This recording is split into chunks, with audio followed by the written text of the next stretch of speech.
हाँ मैम छुट्टी पे है, 2 तारीख को आएंगी।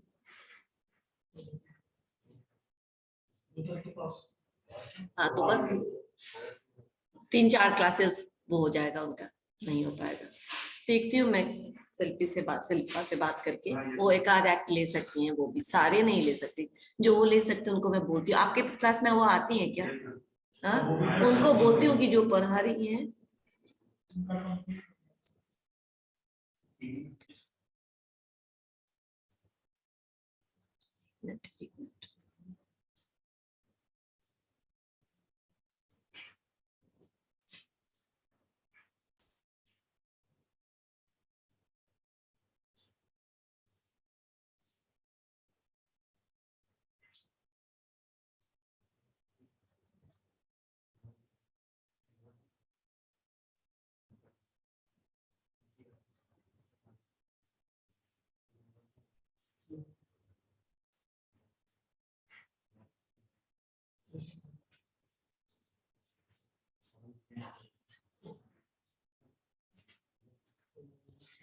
ठीक है, शेयर कर दिया मैंने स्क्रीन। बैंकर्स एंड कस्टमर्स पढ़ रहे थे, बताना कहाँ तक हो गया है, पीछे है ना?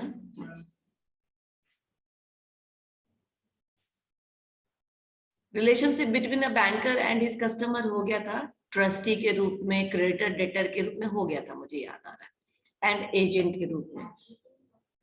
लायबिलिटीज ऑफ बैंक बताना है, या ये भी हो गया था? जल्दी बताओ, शायद ये नहीं हुआ होगा, 1 मिनट में देख के बताती हूँ। नहीं हुआ था। सिंपल, लायबिलिटी ऑफ बैंक का मतलब है बैंक की क्या क्या रिस्पॉन्सिबिलिटीज होती है, राइट? बैंक की क्या रिस्पॉन्सिबिलिटी, मुझे थोड़ा बहुत याद आ रहा है कि हमने इसको डिस्कस किया था। चेक, कस्टमर के चेक को ऑनर करना, अगर वो रॉन्गफुल चेक नहीं है, यानी अगर चेक में कोई मिस्टेक नहीं है, सब कुछ सही है, डेट सही है, साइन सही है, अमाउंट सही से लिखा हुआ है नंबर में एंड वर्ड्स में, सब सही है, और सही कस्टमर का अकाउंट नंबर जिसमें ट्रांसफर करना है या जिसको देना है वो सही आइडेंटिफाई हो रहा है, कुछ भी गलत नहीं है, तो आप उसको ऑनर करिए। रॉन्गफुल डिसऑनर आप नहीं कर सकते हैं। कि मेरे ख्याल से हो गया, एक बार मैं बताती हूँ, तुम लोग बताना किस कंडीशन में वो डिसऑनर कर सकती है और किस कंडीशन में वो बैंकर रिफ्यूज कर सकती है पेमेंट, किस कंडीशन में वो अगर पेमेंट नहीं करती है तो वो रॉन्गफुल डिसऑनर हो जाएगा, और कहाँ कहाँ वो कर भी सकती है, नहीं भी कर सकती है। डिस्कस किया था क्या? The customer should make a demand from the banker, banker को आपको पेमेंट देने के लिए सबसे पहले क्या करना पड़ेगा, आपको प्रेजेंट करना पड़ेगा, आपको चेक के थ्रू डिमांड करना पड़ेगा जो भी आप डिमांड करना चाहते हैं। अगर उसने उस डिमांड को सही चेक होने के बावजूद नकारा तो वो क्या हो जाएगा, रॉन्गफुल डिसऑनर। तो सही में डिसऑनर होने लायक चेक नहीं था, लेकिन फिर भी उसका पेमेंट नहीं मिला। The demand should be made in proper manner, demand कैसे किया गया, प्रॉपर मैनर में, यानी वर्किंग आवर के बीच में बैंक में जाकर के जैसे उसको प्रेजेंट करना था वैसे वो प्रेजेंट किया गया है, या फिर क्लियरिंग के थ्रू अगर चेक आई है तो जैसे उसको आना चाहिए उसके पीछे स्लिप लिखा हुआ है और सब कुछ प्रॉपरली भरा हुआ है, यानी प्रॉपर मैनर में आपसे डिमांड किया गया है।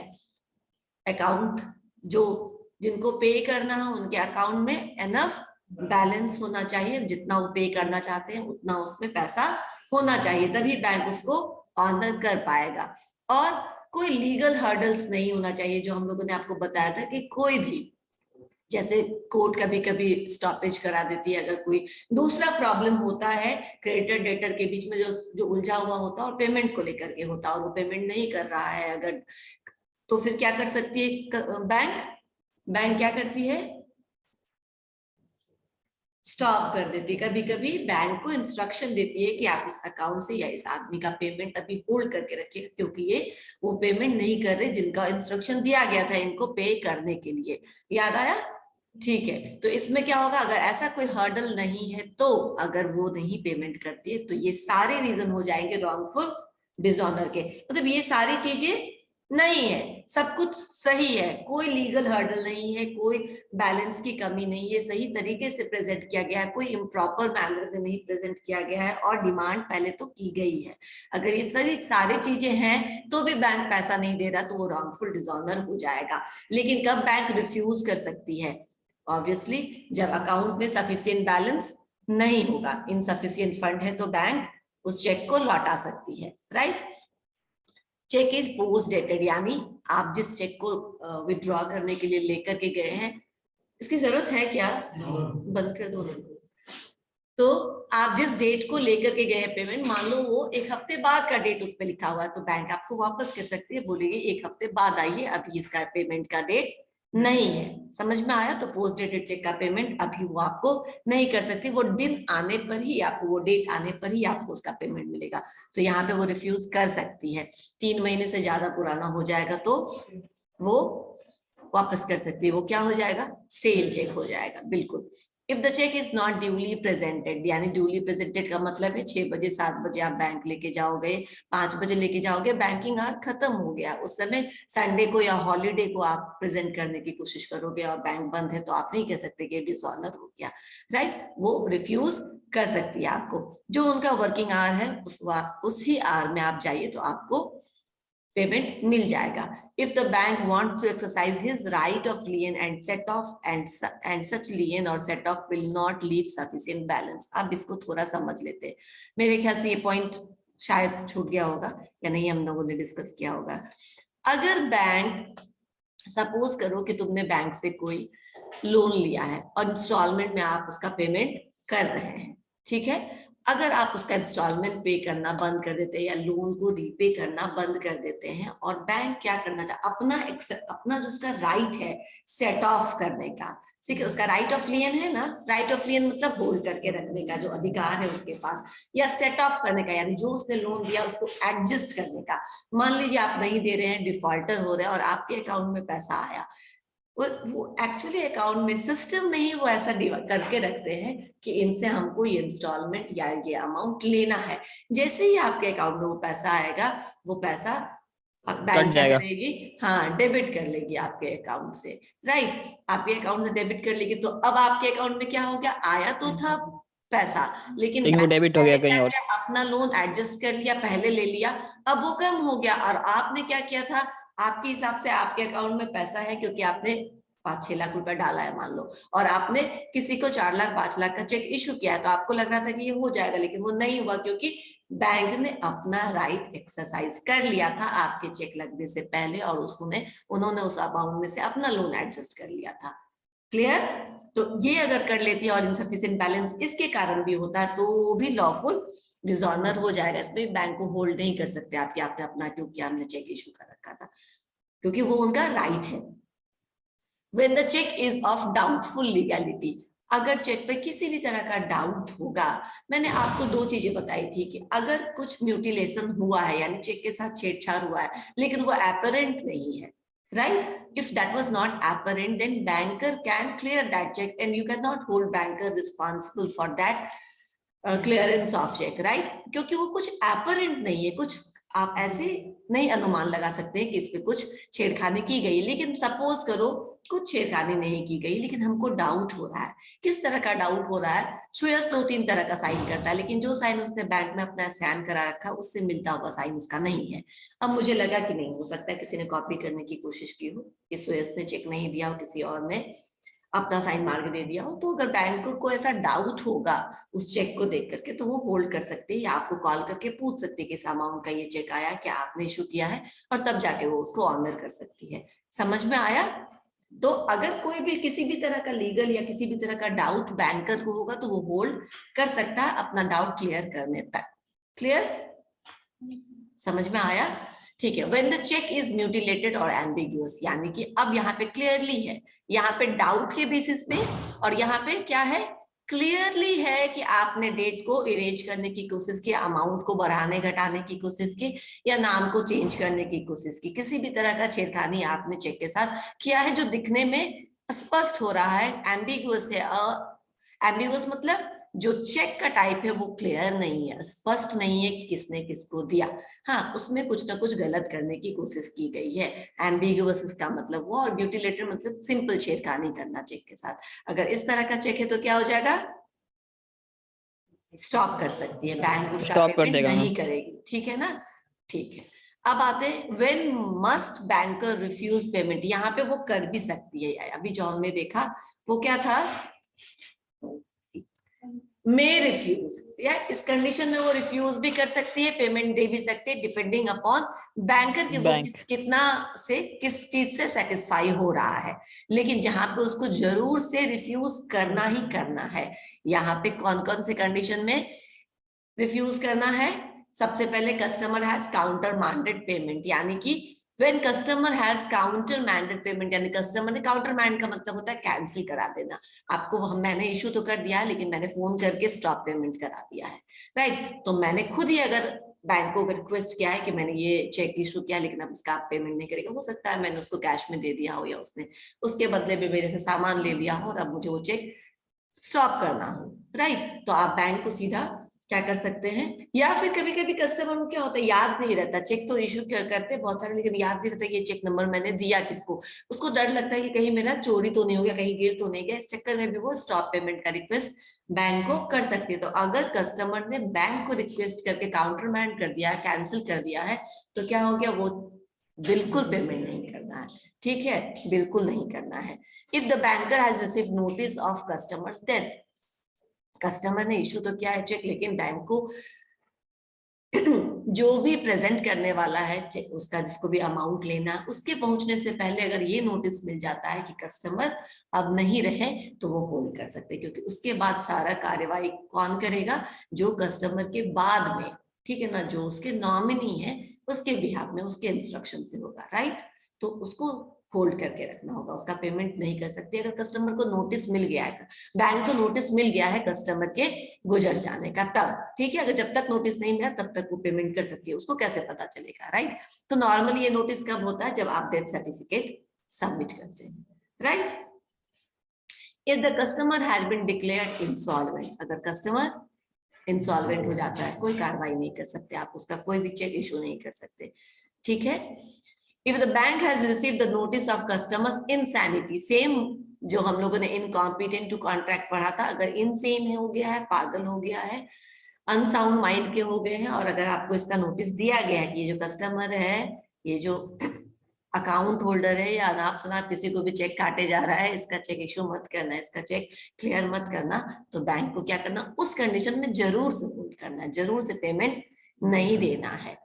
Where the title of the holder is defective, title of the holder is defective मतलब वो आपका चेक है ही नहीं, आप किसी और का चेक लेकर के अपने नाम से उसको बजाने के लिए गए, अपने अकाउंट में उसको ट्रांसफर कराना चाहते हैं, और ये बैंक को पता चल जाता है कि you are not the true holder, तो वैसे केस में भी क्या कर सकती है बैंक, रिजेक्ट कर सकती है पेमेंट, करना ही करना, सकती नहीं, करना ही है उसको। Where customer has given the notice to close his account, customer ने उसी अकाउंट से कुछ चेक इशू कर रखे हैं, अपने किसी को दे रखा है जिससे वो विड्रॉ कर सकता है, लेकिन उसी अकाउंट को क्लोज करने का नोटिस भी बैंक को दे दिया है, ठीक है ना।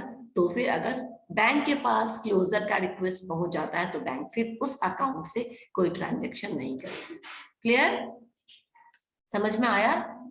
अकाउंट क्लोजर का नोटिस अगर उसको मिल गया है, रिक्वेस्ट मिल गया, तो फिर उस अकाउंट से कोई भी ट्रांजेक्शन नहीं होगा। एंड ये लास्ट जो भी हम लोग बता रहे थे, when bank has received garnishee order, garnishee order मालूम है ना, नहीं मालूम है? अच्छा, ये इसी के बारे में मुझे लगा था मैंने आप लोगों को बताया, इसलिए मैं बोल रही थी कि मालूम है ना। गार्निशी ऑर्डर वही ऑर्डर होता है, जैसे कि मान लो हस्बैंड वाइफ के बीच में प्रॉब्लम है, मान लो कि डिवोर्स हो गया है एंड वाइफ को कोर्ट ने कुछ तो मेंटेनेंस दिलाने का प्रॉमिस किया है कि हम आपको हस्बैंड से कुछ मेंटेनेंस दिलाएंगे। सपोज करो वो मेंटेनेंस नहीं दे रहा है हस्बैंड, ठीक है, उसके पास पैसे हैं लेकिन वो मेंटेनेंस नहीं दे रहा, तो कोर्ट क्या कर सकती है, उसके अकाउंट पर एक गार्निशी ऑर्डर बैंक को भेज सकती है। गार्निशी ऑर्डर मतलब ये जब तक मेंटेनेंस नहीं रेगुलरली देना शुरू करता, आप इसका कोई भी चेक किसी को भी क्लेम नहीं करिए, होल्ड कर दीजिए, इसके बैंक को ऑलमोस्ट सील कर दीजिए, इस अकाउंट को कोई भी ट्रांजेक्शन्स नहीं होने दीजिए। गार्निशी ऑर्डर कोर्ट का ऑर्डर होता है बैंक को कि इस अकाउंट से कोई पेमेंट नहीं होना चाहिए, क्योंकि ये हमारे किसी क्लाइंट को या जो भी हमने फिक्स किया था उसको फुलफिल नहीं कर रहा है। ये हस्बैंड वाइफ के बीच में हो सकता है, ये टेनेंट लैंडलॉर्ड के बीच में हो सकता है, और ऐसे किसी रिलेशनशिप में जहां से किसी को पेमेंट लेना है, ठीक है ना। अब कोई किराएदार है जो पैसा नहीं दे रहा अपने मकान मालिक को, ठीक है, और घर छोड़ के चला गया है, तो भी वो भी उस कंडीशन में भी ये गारंटी ऑर्डर सर्व कर सकता है कोर्ट। और ऐसे जगहों पे जहां पे ऐसा कोई ऑर्डर या रिक्वेस्ट कोर्ट से बैंक को रिसीव होता है, वहां पे भी वो पेमेंट नहीं करती है। क्लियर? लीगल हर्डल्स मैंने यही बताया था इससे ऊपर वाले में। Okay, when can the banker disclose customers account or his financial position? Normally bank को आपका अकाउंट है किसी बैंक में, उसमें क्या है नहीं है, बहुत पैसा है बिल्कुल पैसा नहीं है, ये सब डिस्कस नहीं करना होता है, ठीक है ना। ये बहुत कॉन्फिडेंशियल होता है ना। जितने भी बैंकर आपके बैंक के ट्रांजेक्शन्स होते हैं या बैंक के डिटेल्स होते हैं वो काफी कॉन्फिडेंशियल रखने लायक होती है, ठीक है। लेकिन देयर आर सर्टेन कंडीशंस जहां पे बैंकर डिस्क्लोज कर सकता है कस्टमर्स के अकाउंट, नॉर्मली नहीं कर सकता है, वो उसको मालूम है, ठीक है ना। जनरली कोई भी जाएगा और बोलेगा मुझे इस बैंक का डिटेल, तो वो नहीं देगा, ठीक है ना, वो कभी नहीं देगा। सिर्फ अकाउंट होल्डर को वो उसका जो भी डिटेल मांगेगा वो उसको देगा, बाकी उसके बच्चे को भी नहीं दे सकता, उसके पेरेंट्स को भी नहीं देगा, उसके गार्जियन को भी नहीं देगा, राइट। क्योंकि वो इंस्ट्रक्शंस होता है, वो पता होता है कि ये बिल्कुल कंडीशंस होता है ये कि आप किसी के साथ डिस्क्लोज नहीं करेंगे मेरे अकाउंट का। लेकिन देयर आर सर्टेन कंडीशंस जहां पे उनको डिस्क्लोज करना होता है और वो लॉ के द्वारा होता है, that is required by law. अगर ऐसे कंडीशंस आए हैं जिसके दौरान उसको वो जो कॉन्फिडेंशियल है उसको भी डिस्क्लोज करना पड़ता है, तो बैंक करती है। सबसे पहला है under the bankers book evidence act 1891। इसमें क्या होता है, अगर कोर्ट आपसे डिमांड करिए कि इस कस्टमर के अकाउंट को डिस्क्लोज करो, राइट, इसको पास इतना पैसा कहाँ से आता है, ठीक है ना, कहीं आतंकवादी गतिविधियों में तो नहीं लिप्त है, ऐसे शक होता है ना।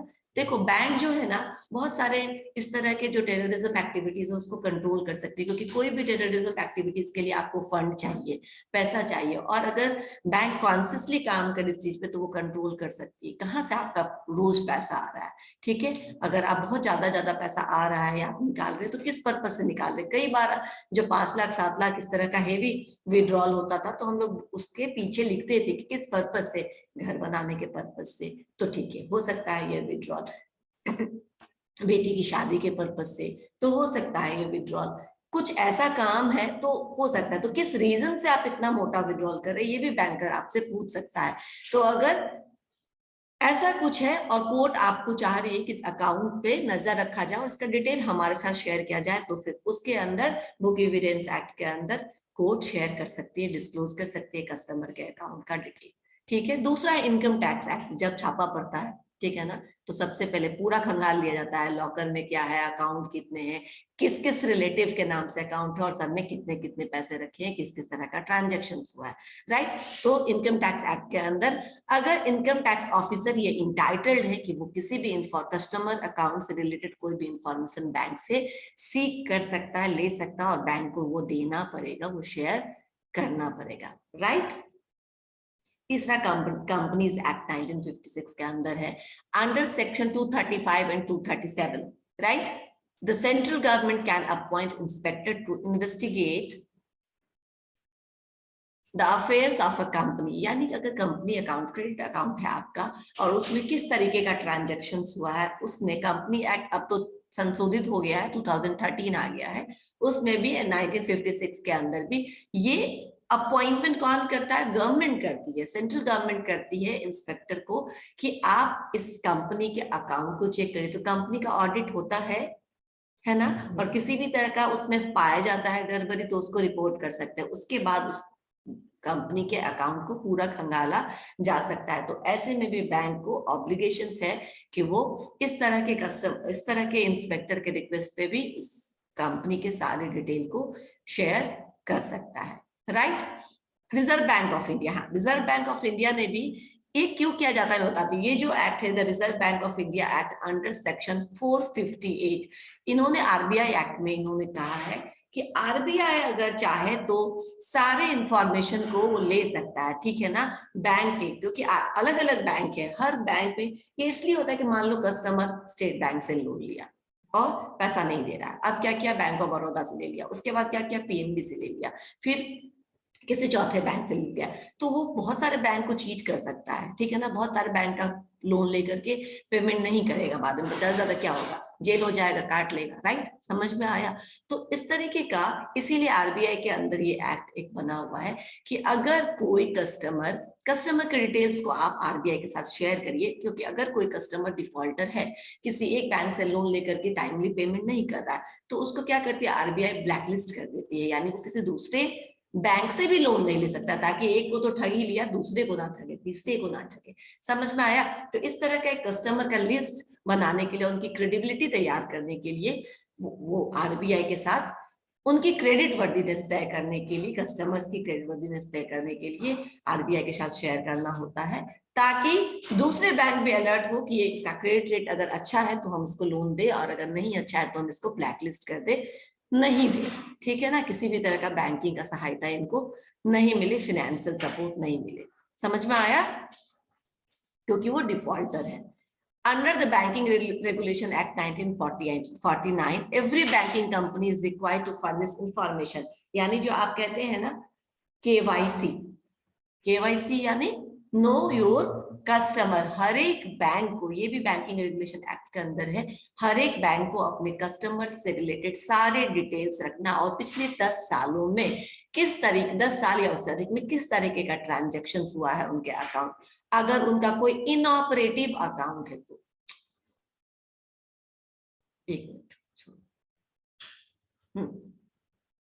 अगर इनऑपरेटिव अकाउंट मतलब डॉर्मेंट अकाउंट, जिसमें हमने काम करना बंद कर दिया है, जो अकाउंट तो है हमारा लेकिन हम कोई ट्रांजैक्शंस उसमें नहीं करते, ना कुछ विड्रॉ करते हैं, ना कुछ उसमें डिपॉजिट कर रहे हैं, ऐसा अगर कोई अकाउंट है तो उस अकाउंट, इनऑपरेटिव अकाउंट से रिलेटेड जो 10 साल या उससे अधिक से जिसमें कोई ऑपरेशंस नहीं है, यानी कोई ट्रांजैक्शंस नहीं है, उसका डिटेल शेयर करने का इंस्ट्रक्शंस है बैंक को।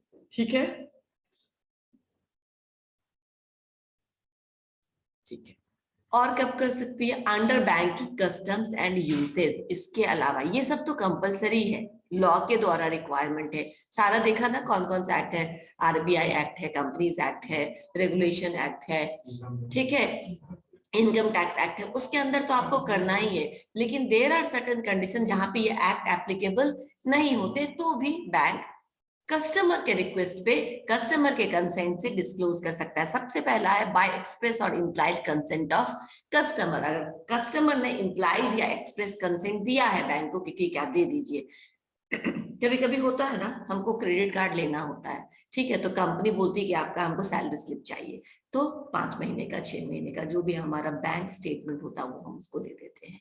ठीक है, तो यानी कस्टमर के एक्सप्रेस या फिर इम्प्लाइड रिक्वेस्ट पे बैंक ये डिटेल दे सकती है, लेकिन कस्टमर का कंसेंट जरूरी होता है to protect his own interest. अगर बैंकर के अपने जिम्मेदारी पे कुछ आ रहा है, ठीक है ना, बैंक के अपने रेपुटेशन पे आ रहा है, तो अपने रेपुटेशन को भी प्रोटेक्ट करने के लिए क्या कर सकते हैं आप? बैंक का, आप अपने अकाउंट होल्डर का जो भी डिटेल है वो डिस्क्लोज कर सकते हैं। ठीक है ना, अपने इंटरेस्ट को सेव करने के लिए।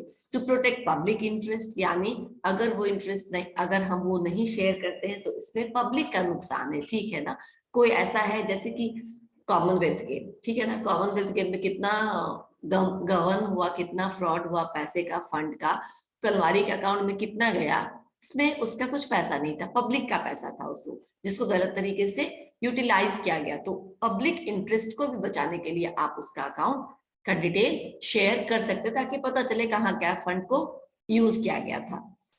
नेक्स्ट है रेफरेंस बाय अदर बैंक्स। अगर दूसरा बैंक आपसे रेफरेंस लेना चाहता है on inquiry by another banker, ठीक है ना, एक तो आरबीआई को आप सबमिट कर ही रहे हो डिटेल सारा, लेकिन अगर दूसरा बैंक आपसे, क्योंकि मान लो एक अकाउंट होल्डर का अकाउंट 2-3 बैंक में है, तो एक तीसरा बैंक लोन देने से पहले पहले बैंक को पूछ सकता है कि एक बार इनके बारे में बताइए किस तरह का ट्रांजेक्शन होता है इसके, इनमें उन्होंने लोन का जो भी प्रायर इनका रहा है वो कैसा रहा है, इनका क्रेडिट वर्दीनेस चेक करने के लिए। अगेन अगर दूसरा बैंक रेफरेंस लेना चाहती है तो फिर on inquiry by another bank, a banker is justified in giving the necessary information. जो भी इंफॉर्मेशन देना है वो शेयर कर सकते हैं कस्टमर के बारे में। समझ में आया? 2 केसेस हैं, एक तो by law and another by customs and uses, जिस कंडीशन में आप करते हो। इम्प्लाइड कंसेंट मतलब एक्सप्रेसली लिख करके या बोल करके तो नहीं दिया है, लेकिन थर्ड पार्टी उनका जो क्रेडिट कार्ड दे रहे हैं, ठीक है, तो आप वो बोल सकता है कि क्रेडिट कार्ड लेने आएगा तो आप ये दे सकते हैं। या फिर कभी कभी वीजा या पासपोर्ट बनाने के लिए बैंक का डिटेल चाहिए होता है, कोई दूसरे डॉक्यूमेंटेशन से गवर्नमेंट डॉक्यूमेंटेशन को फुलफिल करने के लिए चाहिए होता है, तो इम्प्लाइड है, यानी कि वो ऑलरेडी अंडरस्टूड है कि इस समय भी अगर हम चाहे तो कर सकते हैं, ठीक है। अच्छा, रॉन्गफुल डिस्क्लोजर नहीं कर सकते, यानी कि रॉन्गफुल डिस्क्लोजर, इस ये सारे अगर कंडीशंस नहीं है, यानी ना कोई कोर्ट वाला लॉ वाला एप्लीकेबिलिटी, और जो हमने अभी देखा था कि ना कस्टमर ने कंसेंट दिया है, ना किसी पब्लिक इंटरेस्ट के को प्रोटेक्ट करने की बात आ रही है, ना किसी बैंक को अपने इंटरेस्ट को प्रोटेक्ट करने की बात आ रही है, ना कोई दूसरा बैंक ने रेफरेंस के तौर पे मांगा है, लेकिन तब भी आप, हो सकता है ना कई बार जो बैंकर होते हैं वो जो नए होते हैं उनको इतनी नहीं पता, कोई भी आता है मुझे इसका डिटेल चाहिए, दे देते हैं। ये सब बहुत ज्यादा इशू क्रिएट करता है। सपोज तुमको मालूम है पैसे और धन दौलत के नाम पे कितना कुछ घर में हो जाता है, ठीक है ना। मान लो किसी का फादर है जो डिस्क्लोज नहीं करना चाहता है कि उसके पास कितने पैसे हैं, राइट। हो सकता है उसने अपने घर में ऐसा एटमोस्फेयर बना के रखा हो कि मेरे पास बहुत पैसे, ताकि उसी लालच से उसके बाल बच्चा उसका सेवा करे, और जाके पता चले कि अकाउंट में कुछ पैसा नहीं है, इसके पास कोई प्रॉपर्टी नहीं है, छोड़ देगा उसी दिन से। इसका अपोजिट भी हो सकता है, राइट। तो ये सब चीज बहुत सारा प्रॉब्लम क्रिएट करता है, इसीलिए बहुत पर्सनल होता है और इसको डिस्कस करने लायक नहीं होता। तो अगर रॉन्गफुल डिस्क्लोजर समझ में आया, जहाँ पे सारे कुछ सही था लेकिन आपने पेमेंट नहीं किया, तो क्या क्या आप पे ऊपर लाइबिलिटी हो सकती है। उसी तरह रॉन्गफुल डिस्क्लोजर, अगर आपको नहीं करना चाहिए था लेकिन फिर भी आपने डिस्क्लोज किया, अकाउंट होल्डर के अकाउंट को के डिटेल को शेयर कर दिया है दूसरे साथ, तो क्या क्या होती है liability towards customer. Where a banker makes a wrongful disclosure he will have to compensate his customer. अगर आपने गलत तरीके से डिस्क्लोज किया है तो कस्टमर को जो भी उसका नुकसान होता है वो आपको कॉम्पनसेट करना पड़ेगा, बैंक को कॉम्पनसेट करना पड़ेगा। समझ में आया। दूसरा, liability towards third party, customer को तो कॉम्पनसेट करना पड़ेगा, तीसरे थर्ड पार्टी के टुवर्ड्स क्या लाइबिलिटी हो जाएगी बैंक की। Although banker is not liable, normally banker और कस्टमर के बीच रिलेशन होता है, कोई थर्ड पार्टी का इन्वॉल्वमेंट नहीं होता, so normally they are not liable to third party. However, if the banker intentionally or fraudulently gives wrong information, he will be liable to third party. Like, अगर आपने गलत information दिया है intentionally किसी third party को, income tax officer को wrong information दिया है, लायबल हो जाएंगे ना, वो आपको भी रिस्पॉन्सिबल कर बना लेगा, साथ साथ कस्टमर के। समझ में आया। नॉर्मली तीसरे पार्टी से आपका कोई लेना देना नहीं है, दूसरे किसी बैंक को, आपका डिफॉल्टर है वो कस्टमर, लेकिन आपने हम सब कुछ एकदम साइन वाइन करके दे दिया, चेक नहीं किया, बोला हाँ बहुत अच्छा है, बाद में उस बैंक में भी फ्रॉड होता है, आपकी लाइबिलिटी हो जाएगी ना, गलत इंफॉर्मेशन देने के कारण। आप तीसरा जो पार्टी है जिसका कोई मतलब नहीं है लेकिन आपने उसको गलत इंफॉर्मेशन दिया था इंटेंशनली, उस कंडीशन में आपकी जो लाइबिलिटी हो तीसरे के प्रति भी आपकी वैसी ही हो जाएगी जैसे आपकी कस्टमर को कंपनसेट करने वाली हो गई थी, राइट। यानी आप दोनों के लिए जिम्मेदार हो जाएगा, कस्टमर के लिए भी और थर्ड पार्टी जिसको आपने गलत इंफॉर्मेशन शेयर किया वो भी जानबूझकर, राइट, गलती से नहीं। Obligation to maintain true accounts, क्योंकि बैंकर का ये ऑब्लिगेशन होता है कि वो ट्रू अकाउंट को मेंटेन करे, यानी जो सही ट्रांजैक्शंस का ब्यौरा है, लेखा जोखा है, वही शेयर करे। If the bank gives a wrong credit to a customer, यही मैं बोल रही हूँ, आपके अकाउंट में गलती से क्रेडिट हो गया, जो होना था आकाश के अकाउंट में ट्रांसफर, वो गलती से आदर्श के अकाउंट में ट्रांसफर हो गया। Now bank can not withdraw, can not take out that money, ठीक है। अब उसको आदर्श से कंसेंट लेना पड़ेगा, जब तक आदर्श नहीं देगा अपना कंसेंट कि हाँ आप विथड्रॉ कर लीजिए, बैंक उस पैसे को नहीं छू सकती है, क्योंकि बैंक का क्या है, फेथ होता है, ठीक है ना। आप विड्रॉ नहीं कर सकते हैं। Wrong credit to a customer and the customer withdraws the money, अगर तुमने वो पैसा निकाल लिया इन गुड फेथ, ठीक है ना, तुमको लगता है कि मेरा किसी ने भेजा होगा मेरे अकाउंट में, जरूरत है निकाल लेते हैं, then bank is not able to recover those amount, right. Bank वो रिकवर नहीं कर सकती है, क्योंकि आपने बैंक को, आपका कोई भी पैसा आपके खाते से तभी निकलता है जब आप उसको इंस्ट्रक्शंस देते हैं, उसके लिए साइन करके देते हैं। इवन इफ गलती से चला जाता है, कई बार बैंक के साथ ऐसा होता है कि नाम मिलता जुलता है, एक आध अक्षर का अंतर होता है, नहीं ध्यान जाता है, इतना सारा बल्क में ट्रांसफर ट्रांजेक्शन का होता है, ये फिर भी बहुत कम होता है लेकिन हो जाता है कई बार। तो जब चला गया और आपने अकाउंट से विड्रॉ कर लिया, फिर बैंक को लाख चक्कर लगाना पड़ता है उस आदमी को समझाने के लिए कि गलती हो गया था, गरीब आदमी है, इसका पैसा, क्योंकि बैंक नुकसान में नहीं रहेगी। तो बैंक जिसका अमाउंट गया है, मान लो कि जाना था वो आकाश के अकाउंट में, आकाश ही नाम है ना, आकाश के अकाउंट में चला गया 10, तो आकाश को तो देना ही है वो पैसा, राइट।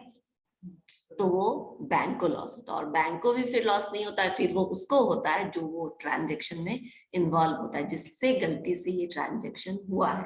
ठीक है ना, तो बहुत पापड़ बेलना पड़ता है फिर वो पैसा लेने के लिए। ठीक है ना, तो तब पता चलता है दुनिया में कितनी बेईमानी है। राइट। ठीक है, ये सब पता चला। Obligation to comply with express instructions given by the customer. एक तो ऑब्लिगेशन है बैंक का, ये ड्यूटी है। ऑब्लिगेशन मतलब ड्यूटी है बैंक का कि वो आपका ट्रू अकाउंट मेंटेन करे, जो सही ट्रांजेक्शन है वो करे, और अगर आपके अकाउंट में आ गया है पैसा तो वो आपसे इंस्ट्रक्शन लेके ही उसको वापस ले, ठीक है, विड्रॉ करे। और दूसरा बैंक की एक और भी ड्यूटी है कि जो एक्सप्रेस इंस्ट्रक्शंस दिया गया है बैंक को, उसको वो फॉलो करे। एक्सप्रेस इंस्ट्रक्शन मतलब मैं या मेरी बेटी होता है ना, या मेरा बेटा, दोनों या दोनों का साइन होना चाहिए, या किसी एक आइदर और सर्वाइवर, अकाउंट होल्डर ओनली, होता है ना, बहुत तरह का इंस्ट्रक्शन होता है जिस पर बैंक पेमेंट करती है। जहाँ पे बहुत पार्टनर्स हैं वहां पे कभी कभी सारे पार्टनर्स का साइन होना जरूरी है, कभी कभी एक पार्टनर का साइन होना, कभी कभी संयुक्त रूप से 2 पार्टनर का होगा तो बस हो जाएगा, काम खत्म हो जाएगा, वो आपका वो काम हो जाएगा, वो चेक ऑनर्ड हो जाएगा। तो ये इंस्ट्रक्शंस देना होता है, और जो एक्सप्रेस इंस्ट्रक्शंस कस्टमर ने दिया है बैंक उसको वायलेट नहीं कर सकता है। ठीक है, उसको कंप्लाई करना, उसको ओबे करना बैंक की जिम्मेदारी है। क्लियर? ठीक है, कुछ बच गया और rights of the bank. Next class में ये खत्म करके, लगता है ये पूरा लग जाएगा। ठीक है, ये खत्म करके देखेंगे दूसरा कर लेंगे। हाँ सर आइए। संतोष सर का फोन आया था जी सर। बोलना है कि आपसे को क्लास कंटिन्यू बोलिएगा कर देंगे। ठीक है, ओके ओके चलिए, ठीक है। अभी मैं अटेंडेंस ले लेती हूँ, आप लोगों को 10 मिनट का ब्रेक देती हूँ और फिर कर लूँगी। ठीक है।